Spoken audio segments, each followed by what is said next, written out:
नमस्कार दोस्तों, मैं नितेश उपाध्याय एक बार फिर आप लोगों के सामने लेकर के हाजिर हुआ हूं। तो चलिए आज हम रेशनल नंबर्स का कॉन्सेप्ट समझेंगे। मैथमेटिक्स का टॉपिक है रेशनल नंबर्स। तो रेशनल नंबर कहां से आया है, कैसे आया है, वो सारा कॉन्सेप्ट हम स्टार्ट करते हैं वन बाय वन। जैसे फर्स्टली आप लोगों ने स्टार्टिंग बिल्कुल लेके चल रहे हैं, ठीक है, बहुत ईजी कॉन्सेप्ट में समझेंगे। सपोज दैट आपने सबसे पहले पढ़ा था नेचुरल नंबर।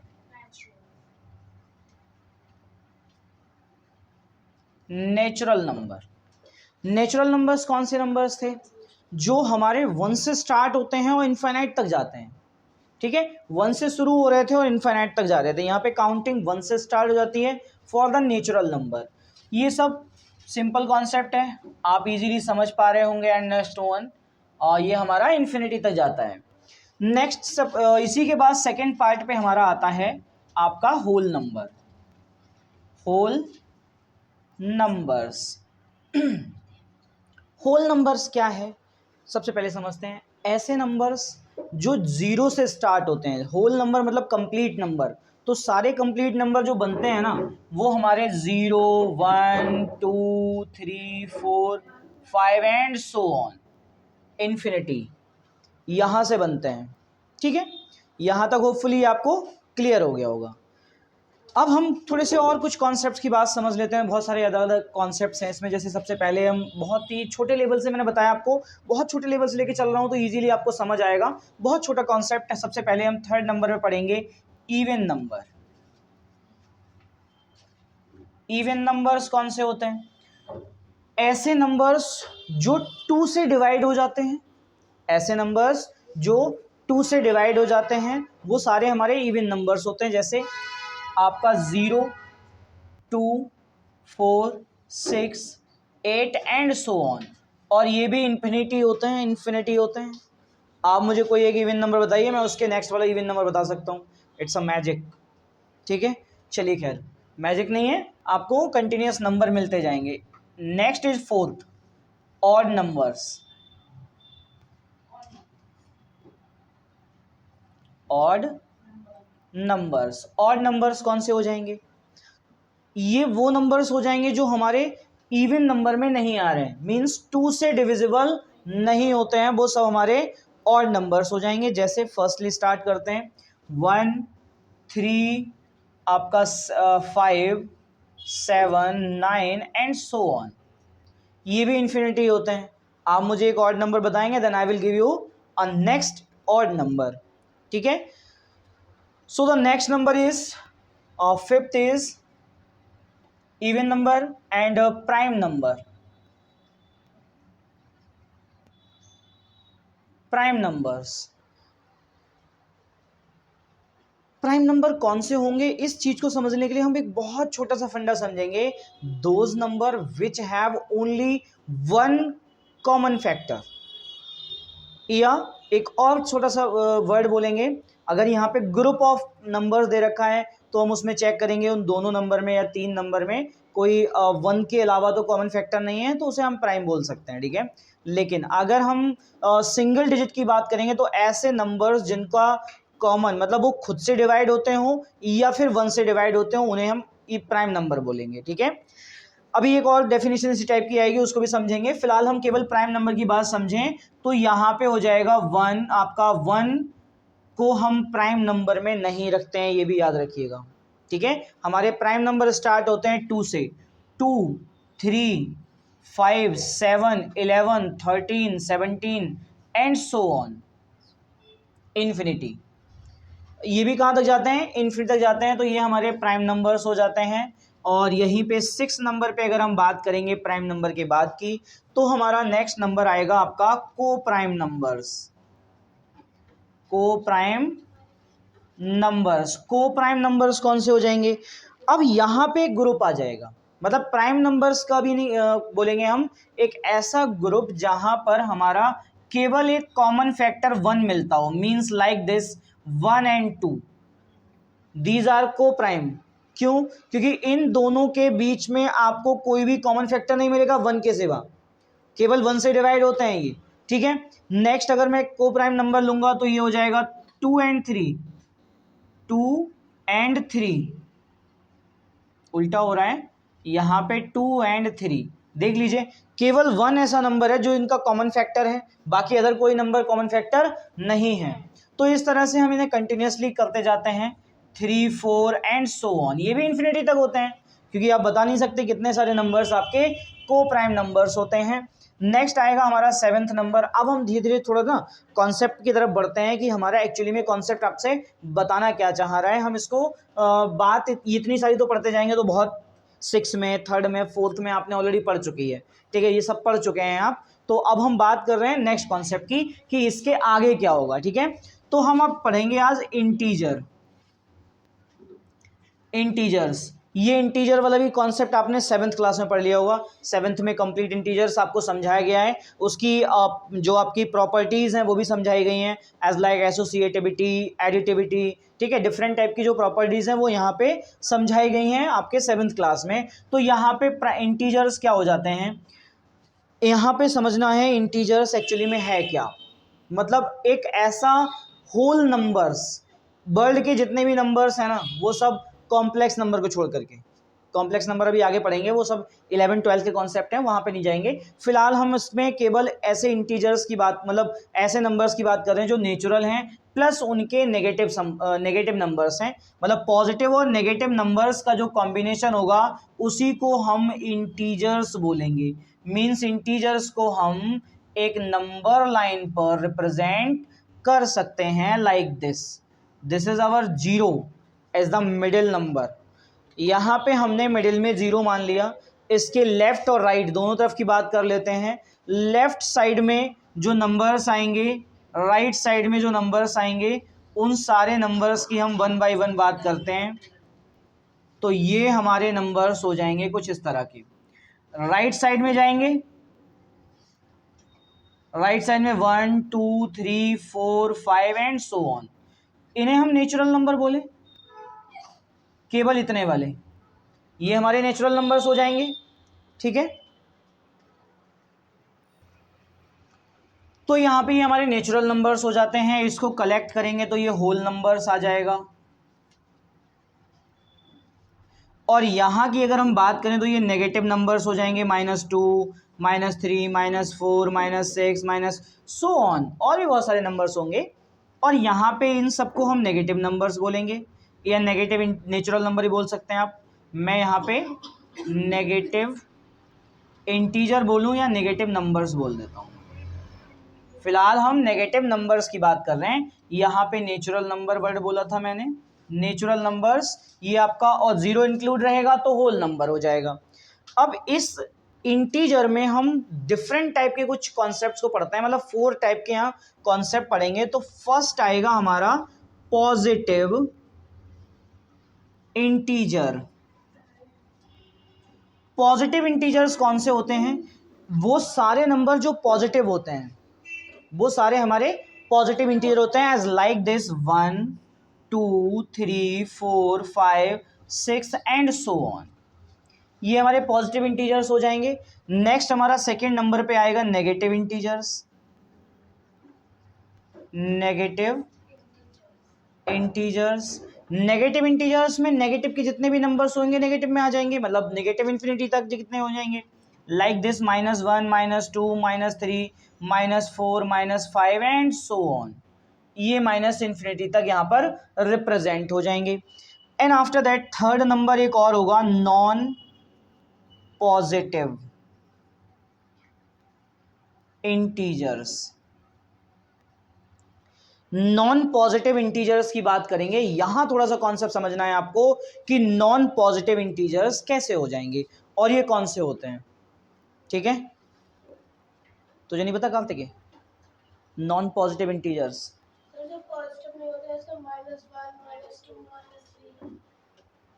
नक्श स्टार्ट कहाँ से होते हैं ये?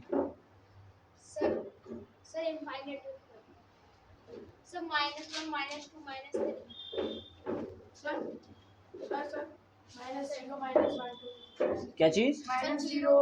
सिट डाउन, बैठो। सबसे पहले एक बहुत छोटी सी कॉन्सेप्ट समझो, बताओ। हाँ, एक छोटी सी चीज समझो कि 0 जो होता है it is not positive not negative, ना तो ये नाइदर पॉजिटिव नॉर नेगेटिव, ना तो ये पॉजिटिव होता है ना ही नेगेटिव होता है, इस चीज़ को ध्यान रखना है, ठीक है। लेकिन हम बात किसकी कर रहे हैं, नॉन पॉजिटिव इंटीजर्स की। अब जीरो यहाँ इंक्लूड रहेगा, जीरो क्या रहेगा, इंक्लूड होगा, 0 -1 -2 -3 -4 एंड सो ऑन, ये इन्फिनिटी तक होंगे, माइनस के इन्फिनिटी तक। बात समझ आ गई। तो ऐसे नंबर्स, अब यहाँ पे लगेगा कि जीरो कैसे इंक्लूड हो गया, जबकि जीरो तो ना पॉजिटिव है ना नेगेटिव है, तो फिर जीरो को कैसे इंक्लूड कर लिया। तो हम यहाँ पे बात किसकी कर रहे हैं, हम यह बात कर रहे हैं केवल नॉन पॉजिटिव की। वो नेगेटिव है या नहीं है इससे मतलब नहीं है, नेगेटिव है या नहीं है इससे मतलब नहीं है, बट वो पॉजिटिव नहीं होना चाहिए। अगर पॉजिटिव नहीं है तो वो यहाँ पे इंक्लूड होगा, वो यहाँ पे इंक्लूड हो जाएगा। बात क्लियर हो गई। ऐसे ही हम फोर्थ नंबर पे एक और पॉइंट पढ़ेंगे, नॉन नेगेटिव इंटीजर्स। ये कौन सा हो जाएगा, नॉन नेगेटिव इंटीजर्स, बताओ। यस सर जैसे सर 0 1 2 3 4 आदित्य, तो ये 0 1 2 3 0 -1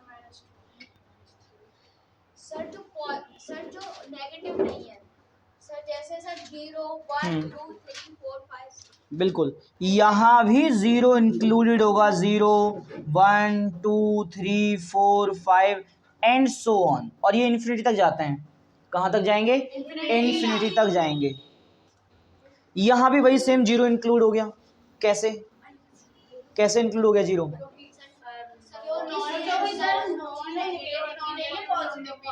हाँ। तो हम इसकी बात नहीं करेंगे वो पॉजिटिव है या नहीं है, हम केवल इतना बात करेंगे कि वो नेगेटिव नहीं है, वो नेगेटिव नहीं है, इसलिए यहाँ पर आ रहा है। ये बात क्लियर हो गई, कंफ्यूजन तो नहीं है। अब आते हैं नेक्स्ट कॉन्सेप्ट पर, ये पूरा क्लियर हो गया। अब इसके बाद का केस पढ़ते हैं, एक नया नंबर आएगा हमारा, रेशनल नंबर। मैं यहीं पे नोट करता हूँ इसको, रेशनल नंबर, ये 8 नंबर बता रहा हूँ, रेशनल नंबर्स। रेशनल नंबर्स क्या होते हैं, those numbers which are represent in p upon q form where q not equal to 0, clear है, कंफ्यूजन तो नहीं है। बस ऐसे नंबर्स पे ध्यान रखना है। अब मैं आपको केवल 3 चीजें बता रहा हूं बस, रेशनल नंबर को लर्न करने की। डेफिनेशन तो हो जाएगी कि those number which are represent in p upon q form and q not equal to 0 and p q are the integers, ये तो डिफरेंट चीज हो गई। लेकिन यहाँ पे जो लर्न मतलब ध्यान रखने का कॉन्सेप्ट है वो कौन सा है, वो बहुत छोटा सा कॉन्सेप्ट है, p अपॉन q का फॉर्म होना चाहिए, first point. Second point is q not equal to 0 and third point is p q belongs to the integer. ये बिलोंग का साइन होता है, ये किसका साइन होता है, बिलोंग का साइन होता है। तो पी क्यू किसको बिलोंग करना चाहिए, इंटीजर को। हम इंटीजर को रिप्रेजेंट करते हैं जेड से, और पॉजिटिव इंटीजर को रिप्रेजेंट करते हैं जेड पॉजिटिव से, और नेगेटिव को कैसे करते हैं, जेड नेगेटिव से। बात समझ आ रही है, कंफ्यूजन तो नहीं है। अब यहाँ पे हम नेक्स्ट कॉन्सेप्ट की बात समझ लेते हैं। ये हमारा क्लियर हो गया, पी अपॉन क्यू का फॉर्म चाहिए, क्यू नॉट इक्वल टू चाहिए, और पी क्यू आर इंटीजर चाहिए, चाहे वो पॉजिटिव हो और नेगेटिव हो। क्लियर है ना, यहाँ तक बात, कंफ्यूजन तो नहीं है, क्लियर है ना। चलो अब एक और यहाँ पे नंबर हम पढ़ेंगे 9th नंबर पे, इर्रेशनल नंबर्स। इर्रेशनल नंबर्स क्या होते हैं, पहले हम इसकी बात करते हैं। यस, बहुत छोटा सा केस याद रखना है, कुछ याद नहीं रखना है, सिंपल याद रखना है। जिस नंबर को हम p अपॉन क्यू के फॉर्म में लिख सकते हैं वो हमारे रेशनल, जिसमें q नॉट इक्वल टू 0 और p q आर इंटीजर्स। अगर ये तीनों कंडीशन फॉल्स हो जाएं,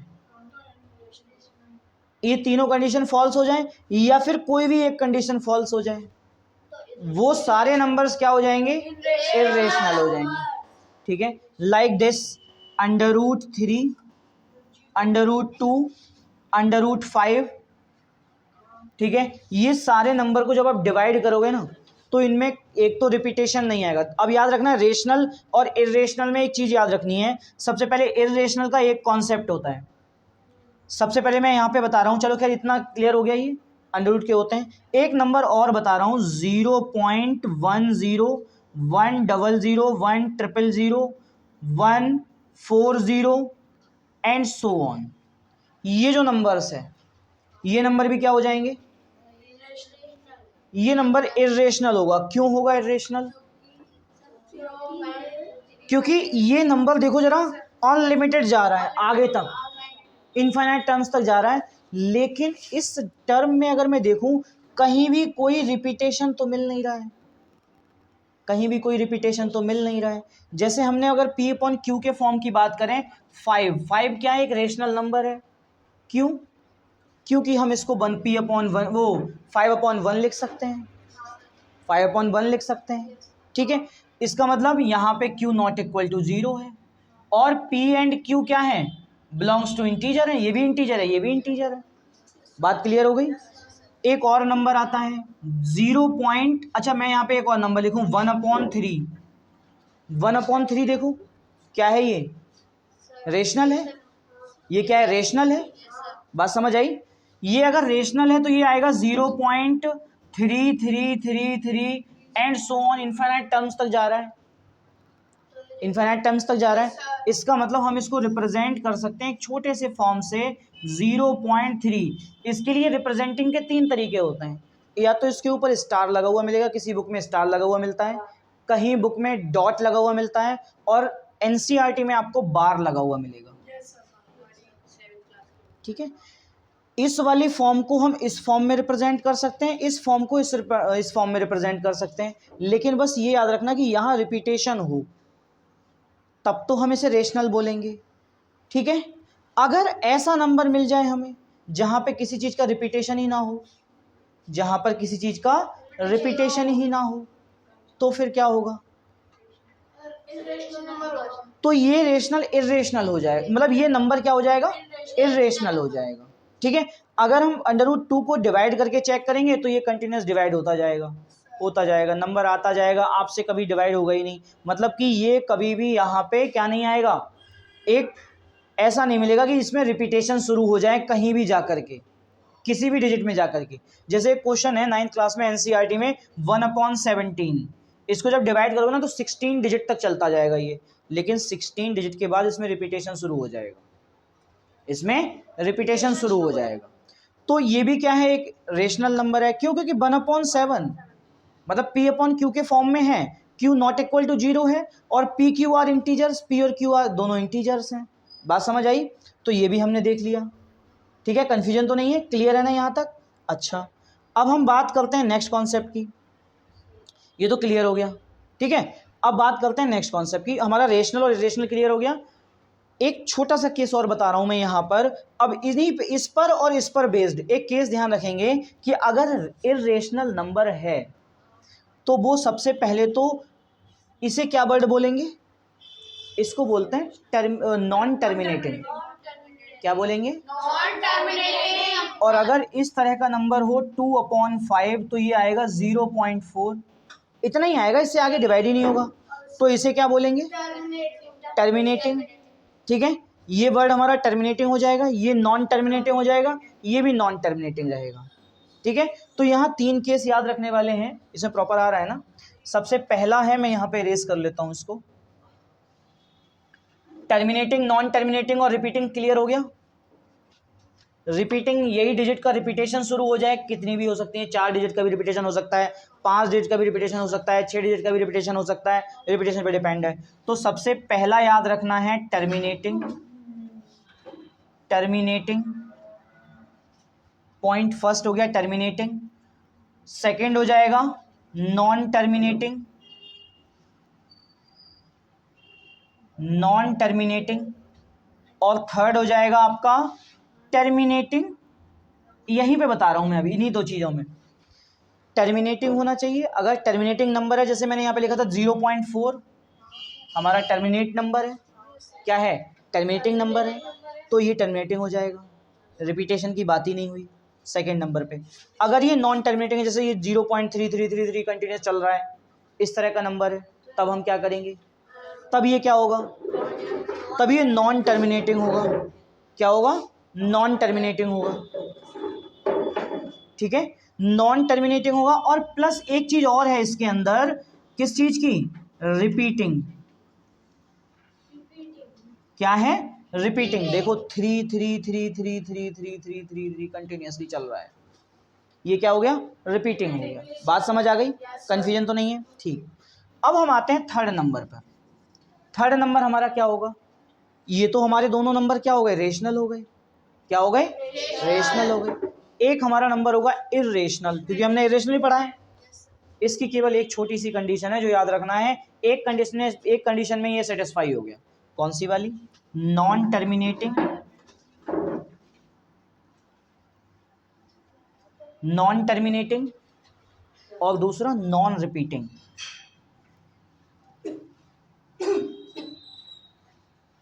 नॉन रिपीटिंग, नॉन टर्मिनेटिंग हो गया, नॉन रिपीटिंग हो गया। केवल एक छोटी सी कंडीशन है ये बस, अगर नंबर इस तरह का है तो। ठीक है, देखो कहीं भी रिपीटेशन नहीं होगा, और इसमें ये नॉन टर्मिनेटिंग, वो चलता ही रहेगा, चलता ही रहेगा, डिवाइड करते जाओ, जितना चाहो उतना करते जाओ। ठीक है, तो ऐसे नंबर्स जो क्या होते हैं, नॉन टर्मिनेटिंग, नॉन रिपीटिंग होते हैं, उन्हें हम क्या बोलेंगे, इर्रेशनल नंबर्स। ठीक है, और ऐसे नंबर जो टर्मिनेट होते हैं या फिर नॉन टर्मिनेट होते हैं बट रिपीटिंग होता है उनमें, तो वो रेशनल नंबर हो जाते हैं। वो क्या हो जाते हैं, रेशनल नंबर्स। बात समझ आ गई, कंफ्यूजन तो नहीं है, क्लियर है ना यहाँ तक। चलिए इसे नोट करिए। अब हम इसके कुछ और नेक्स्ट ऑपरेशंस की बात कर लेते हैं। जैसे सबसे पहले रेशनल नंबर में प्लस माइनस कैसे होता है, बहुत छोटा सा केस है, प्लस माइनस करना। मीन्स a अपॉन बी एक मेरा नंबर है और दूसरा है c अपॉन डी, दोनों ही नंबर रेशनल हैं। तब इस केस में इसको हमें कैसे प्लस करना है ये देखना है। तो इसके लिए हमें क्या करना होगा, एलसीएम लेंगे। b और d का एलसीएम क्या आएगा, bd।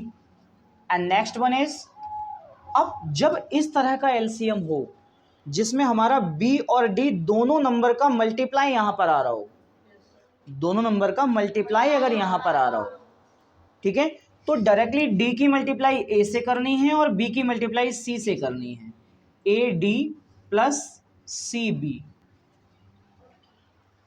बात समझ आई। एक चीज ध्यान रखनी है यहाँ पे, b and d not equal to 0, और यहाँ पे b और आपका d ये दोनों क्या नहीं होने चाहिए, 0 नहीं होने चाहिए। ठीक है, क्लियर, बात समझ आ गई, कंफ्यूजन तो नहीं है। नेक्स्ट देखते हैं, ये एडिशन का क्लियर हो गया। सब्ट्रैक्शन अगर है तो माइनस कर लोगे, है ना। सब्ट्रैक्शन अगर आता है, मान लो a upon B minus c upon D, तब भी सेम एलसीएम आएगा bd और ad माइनस cb। इस तरह से हम इसको माइनस कर देते हैं, ये सिंपल कॉन्सेप्ट हो जाते हैं, बहुत इजी वाले। तो अब इसमें कुछ नंबर्स को लेते हैं या इनकी कुछ प्रॉपर्टीज़ को समझ लेते हैं। सबसे पहले मैंने चलो यहाँ पे प्रॉपर्टीज़ के बारे में बताता हूँ, इनकी रेशनल नंबर की कुछ प्रॉपर्टीज़ के बारे में।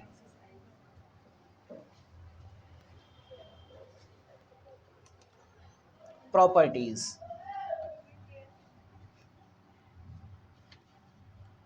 प्रॉपर्टीज क्या हो जाएंगी, ठीक है। रेशनल नंबर्स के लिए सबसे पहला केस पढ़ते हैं, क्लोजर।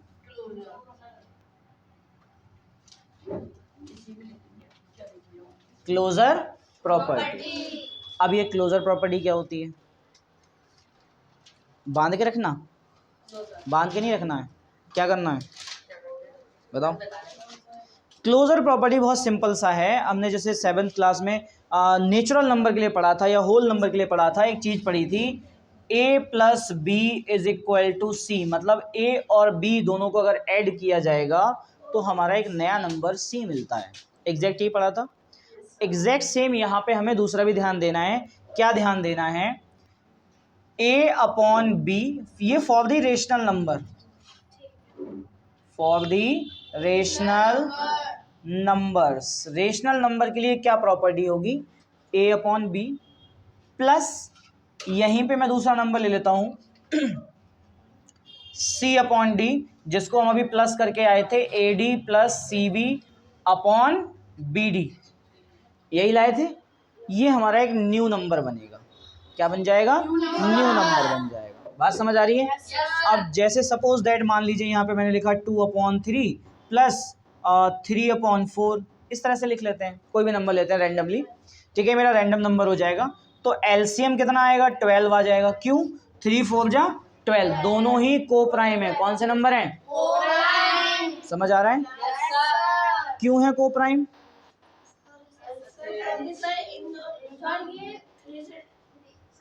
बोलो बोलो।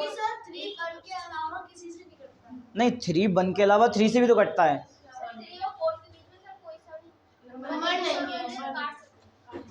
तो ये को प्राइम इसलिए को प्राइम हो गए। अरे ऐसा थोड़ा ही बताया था। क्या बताया था?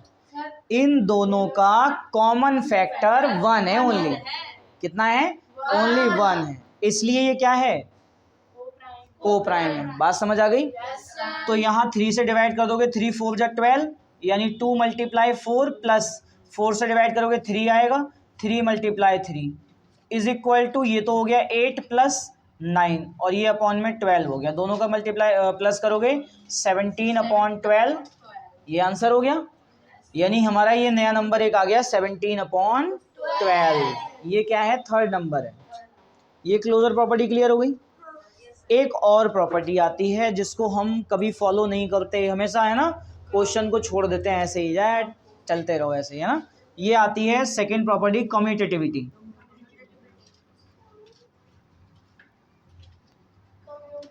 ये कम्यूटेटिविटी क्या है? अब हम बड़ा कन्फ्यूजन रहता है क्लास में, सर आपने तो 5 + 3 बताया था, है ना, 3 + 5 लिखा हुआ है यहाँ पर, इसका तो आंसर कुछ डिफरेंट आएगा। कम्यूटेटिविटी का क्या मतलब है? एडिशन के लिए अगर हम देखें, सिंपल रेशनल नंबर के लिए एडिशन की एडिशन चल रहा है, ये यहाँ पे एडिशन लिख लेना, एडिशन के लिए चल रहा है ये। कम्यूटेटिविटी जैसे मान लो ए अपॉन, हम जैसे सिंपल लेते थे पहले रेशनल नंबर, उसके लिए नेचुरल नंबर के लिए क्या लेते थे? A plus B is equal to C, sorry इसको नहीं, बी प्लस ए। कम्यूटेटिविटी में कुछ ऐसा था कि हमने ए को बी में ऐड कर लिया या फिर बी को ए में ऐड कर लो, answer should be same. Answer क्या रहेगा? सेम रहेगा। कोई कंफ्यूजन यहाँ तक? अब आते हैं नेक्स्ट पर। For the rational number, for the rational numbers means A upon B plus C upon D is equal to, दोनों का ऑर्डर चेंज अगर हम कर दें, C upon D plus A upon B, दोनों का क्या कर दिया मैंने? ऑर्डर चेंज कर दिया। ऑर्डर चेंज हो गया। अगर ऑर्डर चेंज है तो इसका मतलब answer should be same, answer पे कोई इफेक्ट नहीं पड़ेगा। फॉर एग्जाम्पल अगर देख लीजिए, मान लीजिए suppose that A upon B, इसके प्लेस पर मैंने लिख लिया 2/3, और एक दूसरा नंबर है मेरे पास सी अपॉन डी, इसके प्लेस पर लिख लेता हूं मैं 3/4 लिख लेता हूं। चलो 3/4 नोट कर लिया मैंने, ठीक है। और यहाँ पे क्या आ जाएगा? ए upon B plus C upon D, इसको सॉल्व करो। ए अपॉन बी मतलब 2/3 प्लस 3/4, एलसीएम कितना आएगा? 12। यहाँ पे एलसीएम आ जाएगा 12, 3 4 जा 12, और 4 से मल्टीप्लाई होगी किसकी? 2 की, और 3 से मल्टीप्लाई होगी किसकी? 3 की। 2 × 4 प्लस 3 × 3, इसका मतलब 8 + 9/12 मीन्स 17/12। ये हमारा आंसर हो गया। अब इसका ऑर्डर चेंज कर लेते हैं, क्या पता ऑर्डर चेंज करने से आंसर गलत आए, है ना। C upon D plus A upon B is equal to, C upon D में कितना है? ये है मेरा 3/4 प्लस 2/3। एलसीएम ले लीजिए, 12 एलसीएम आ जाएगा। 3 की मल्टीप्लाई 3 से, 4 की मल्टीप्लाई 2 से, 3 × 3 plus 4 × 2, is equal to 9 plus 8 upon 12 is equal to 17 upon 12। देखो आंसर शुड बी सेम। इसका मतलब commutativity is followed by the addition in for the rational number. मतलब रेशनल नंबर के लिए कम्यूटेटिविटी भी क्या होती है, फॉलो होती है एडिशन में, ठीक है। अब आते हैं नेक्स्ट पर, ये प्रॉपर्टी समझ आ गई। थर्ड प्रॉपर्टी हमारी एक और आएगी, एसोसिएटिविटी। एसोसिएटिविटी, एसोसिएटिविटी क्या है ये? ये किस चिड़िया का नाम है? चिड़िया का नाम नहीं है ये। जैसे suppose that A upon B plus C upon D plus E upon F, मेरे पास ये 3 नंबर्स हैं। इनका ऑर्डर, मतलब कि इनको प्लस करने का ऑर्डर चेंज कर लीजिए। अगर ऑर्डर चेंज होता है तो आंसर क्या होना चाहिए? आंसर सेम रहना चाहिए। तब तो हमारा क्या हो सकता है? क्या हो सकता है? फॉलो हो जाएगी, है ना। इसको ऑर्डर चेंज करते हैं, ए upon B plus C upon D और प्लस ई अपॉन एफ। बात समझ आई? अब इसको प्रूफ कर लेते हैं, है ना। प्रूफ करते हैं। देखो ए अपॉन बी, देखो 2 अपॉन 3 ले लिया, सी अपॉन डी को मैंने 3 अपॉन 4 ले लिया, ई अपॉन एफ को मैंने मान लो 4 अपॉन 5 ले लिया, सपोज दैट नंबर ले लिया कोई मैंने। बात समझ आई? इसको प्लस करते हैं। इसको प्लस यहीं कर लूँ, यहाँ कर लूँ? इधर इरेज कर लेता हूँ, है ना। इरेज कर लूँ, ज़्यादा अच्छा रहेगा। देखो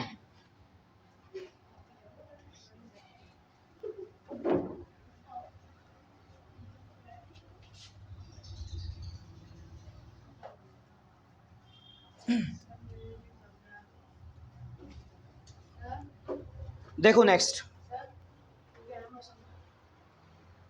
चल रहे हैं, ये कॉन्सेप्ट ही चल रहे हैं, ये समझ लें। नेक्स्ट पर ये क्लियर हो गया। मैंने ये कॉन्सेप्ट यहाँ से ले लिए। अब यहाँ पे करते हैं 2 upon 3 plus 3 upon 4 plus 4 upon 5। सबसे पहले हमने क्या ले लिया? LHS ले लिया है। पहले LHS को चेक कर लेते हैं, प्रूफ होती है तो ठीक, नहीं होती है तो हमने छोड़ देंगे, ठीक है। चेक करते हैं। 2 अपॉन 3 प्लस एलसीएम कितना आएगा? 20। कितना आएगा एलसीएम? 20।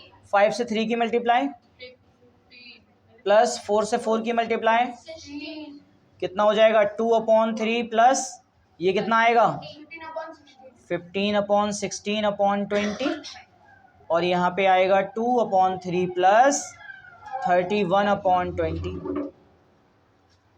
कोई कन्फ्यूजन? अब एलसीएम ले लीजिए दोबारा से। 20 और 3 का एलसीएम लोगे कितना आएगा? 60 आ जाएगा, ठीक है। अब 3 से 20 को डिवाइड करोगे, 20 आया। बेसिकली तो इन दोनों की मल्टीप्लाई हुई है ना, तो 20 की मल्टीप्लाई 2 से करो तो 3 की मल्टीप्लाई 31 से करो, सिंपल है।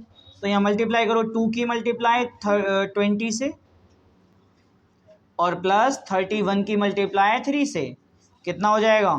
40 प्लस 3 93 अपॉन 63, ये आएगा 313 अपॉन 60। ये हमारा आंसर हो गया। लेकिन अभी LHS आई है, RHS तो अभी बाकी है। अभी RHS तो बाकी है, तो चलिए शुरू करते हैं। 2 upon 3 plus 3 upon 4 plus 4 upon 5। LCM कितना आएगा? 12 आ जाएगा। लो साहब 12 आ गया एलसीएम। अगर इन दोनों की मल्टीप्लाई करके ही तो आया है 12, है ना। तो इसका मतलब 4 की मल्टीप्लाई 2 से कर दोगे और 3 की मल्टीप्लाई 3 से, ये ब्रैकेट हो जाएगा प्लस 4 अपॉन 5 हो जाएगा। नेक्स्ट पर ये हमारा 8 हो जाएगा प्लस ये हमारा 9 हो जाएगा अपॉन 12 हो गया और यहाँ पे प्लस 4 अपॉन 5 हो गया। बात समझ आई या नहीं आई? तो 9 और 8 17 अपॉन 12 प्लस 4 अपॉन 5 एलसीएम। अब वापस से एलसीएम आ रहा है, दोनों का एलसीएम लोगे कितना आएगा? 12 60। कितना आया? 60। बात समझ आ गई? और 5 की दोनों की मल्टीप्लाई करके तो आया ये, तो 5 की मल्टीप्लाई 17 से और 12 की मल्टीप्लाई 4 से, सिंपल केस रह जाएगा। कितना आएगा? 85 आ जाएगा। Very good. और ये 12 से मल्टीप्लाई करोगे इसका कितना आएगा? 48। सबको ऐड करो। 13 आ गया। 8 और 5 3 और 1 यहाँ पे 12 1 13 अपॉन 60। देखो जरा मैच करो आंसर, क्या मैच हो रहा है?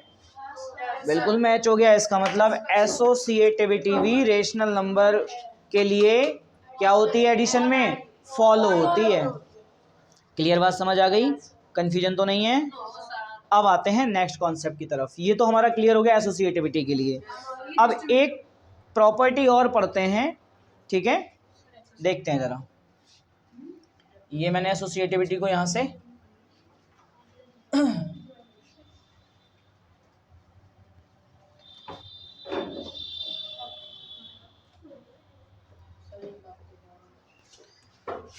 देखते हैं, नेक्स्ट कॉन्सेप्ट की तरफ आते हैं। एडिटिव आइडेंटिटी पर पढ़ते हैं। मतलब थर्ड वाला हमारा नाम, थर्ड तो क्लियर हो गया वहां पर।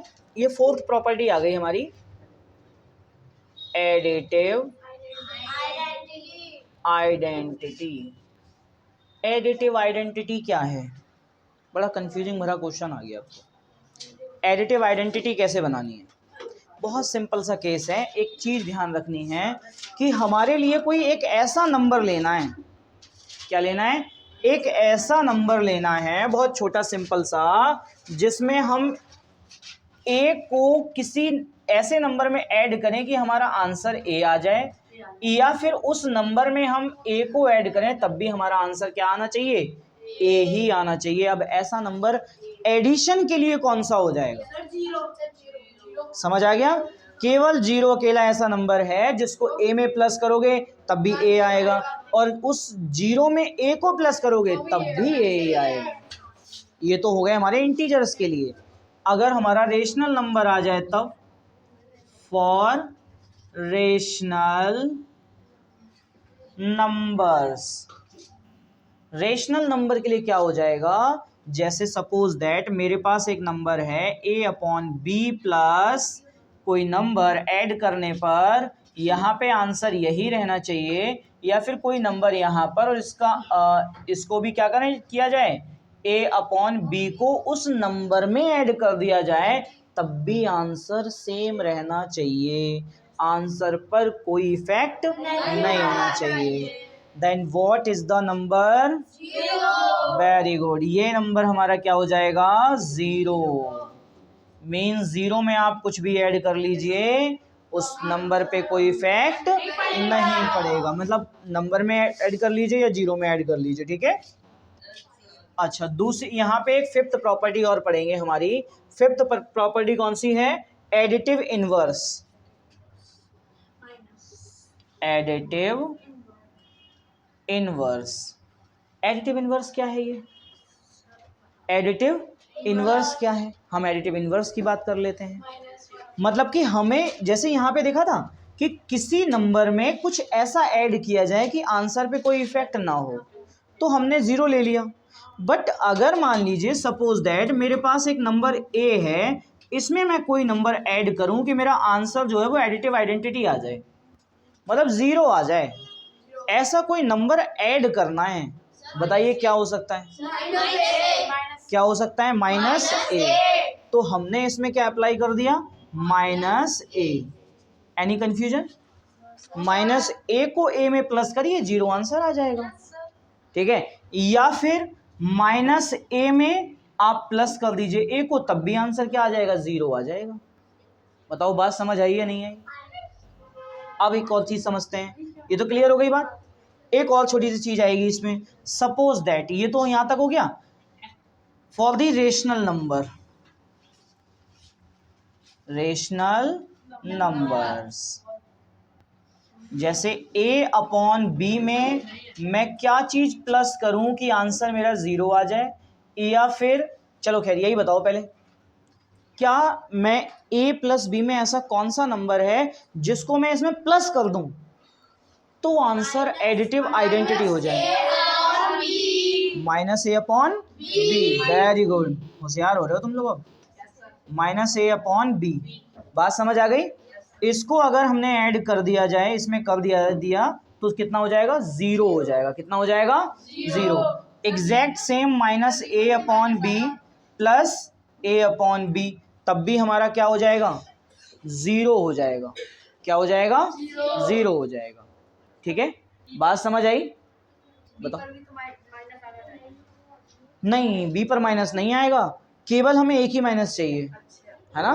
बी पे माइनस करोगे तो ये नंबर वही हो जाएगा जो यहाँ लिखा हुआ है। याद है एक चीज पढ़ी थी, अगर हम प्लस की मल्टीप्लाई प्लस से करेंगे तो प्लस आएगा, माइनस की मल्टीप्लाई माइनस से करेंगे तब भी प्लस आएगा, और माइनस की मल्टीप्लाई प्लस से करेंगे तब माइनस आएगा, और प्लस की मल्टीप्लाई माइनस से करेंगे तब माइनस आएगा। यही पढ़ा था, यही पढ़ा था ना, एग्जैक्ट। तो अब उसी वाले केस में डिवाइड का भी केस ऐसा ही है कि अगर हम प्लस को प्लस से डिवाइड करेंगे तब भी प्लस आएगा, माइनस को डिवाइड करेंगे माइनस से तब भी प्लस आएगा, माइनस को डिवाइड करेंगे किससे? प्लस से, तब माइनस आएगा, और प्लस को डिवाइड करेंगे माइनस से तब भी हमारा माइनस ही आएगा। कोई कंफ्यूजन यहाँ तक? तो इसलिए हमें केवल एक ही माइनस लेना है ताकि ये कितना हो जाए? 0 हो जाए, मतलब कि यहाँ पे आइडेंटिटी एलिमेंट हमारा आ जाए। ये बात क्लियर हो गई? कंफ्यूजन तो नहीं है? क्लियर है ना? चलो, ये तो समझ आ गया होगा पूरा, है ना। अब इसी को थोड़ा सा और समझते हैं। ये तो हमारा एडिशन के लिए था, हमने प्लस में चेक कर लिया। इसके बाद सब्ट्रैक्शन की बात करेंगे हम नेक्स्ट टर्न पर, क्योंकि इसका भी सब्ट्रैक्शन भी बचा हुआ है। सब्ट्रैक्शन की हम बात नेक्स्ट टर्न पे करेंगे, ठीक है। तो आज के लिए यहीं तक रखते हैं। Have a good day all of you.